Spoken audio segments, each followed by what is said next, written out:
Lions are using him, reminds Horton of Bush during his days at USC. And from the San Jose Mercury News, Patrick Willis' chances of return this week are better, according to Vic Fangio. The Cowboys host the Redskins Sunday night, coming off that shootout loss to the Broncos last week, in which Tony Romo threw for 500 yards and 5 touchdowns in a 51-48 loss. The Redskins coming off a bye and look to make it 3 straight wins against the Cowboys after taking both meetings last season. Colleen Dominguez will be there, and she joins us live now from Dallas. Colleen? Hey, Wendy. Well, one of the things the Cowboys are enforcing today is their 24-hour rule. Here at the Cowboys, you get 24 hours to think about a loss, to worry about a loss, and then you got to let it go. You got to get over it. And after a loss like they suffered last week, Tony Romo said if you don't get over it, it'll just become noise. Here's a little bit more from number 9. You don't always succeed, and you don't always fail. And the thing about it that's great is you just got to keep getting better. And if you keep getting better, eventually you'll achieve your goals or give yourself the best chance to do that. And to me, that's just been the mantra for our football team over and over again, is just keep getting better. And, you know, when the football team and when everyone collectively comes together, then you'll be able to do what you want to. I think he's pretty resilient. I think it's probably the #1 trait of the real good quarterbacks in this league. You know, this league is not easy. When you break the huddle, there's a good guy across from you, and you got to be good and you got to be your best to have success. And they're going to have success. They get paid too. That's the old expression.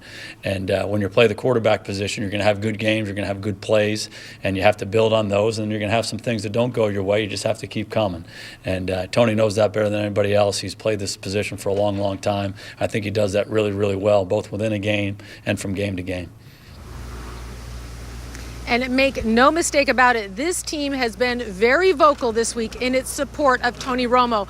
Des Bryant told me he's relentless, he's our leader, and we have his back. Wendy?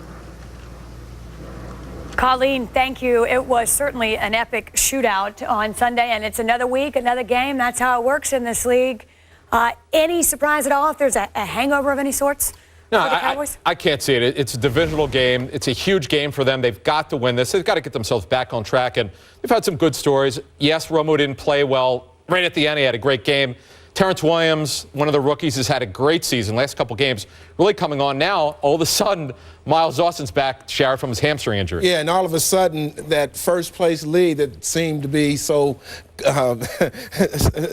positive for the Cowboys a couple of weeks ago is in jeopardy. And if you're Washington right now, just think about it, what you can do with a victory for all the problems they've had so far this season. You know, all these NFC East games down the stretch here, they're going to be crucial because the division's so closely bunched together. So you can look at every one of these games and say this is going to be key for whichever team is able to forge ahead in that division right now, which the entire division's struggling. NFC least is what we try to call it. So it's completely wide open. No team really has an advantage. I thought Dallas might be the best team here, but you got to wonder about their defense now. And Monty Kiffin, a guy that's been around a long time. Are the players really buying into what he's selling?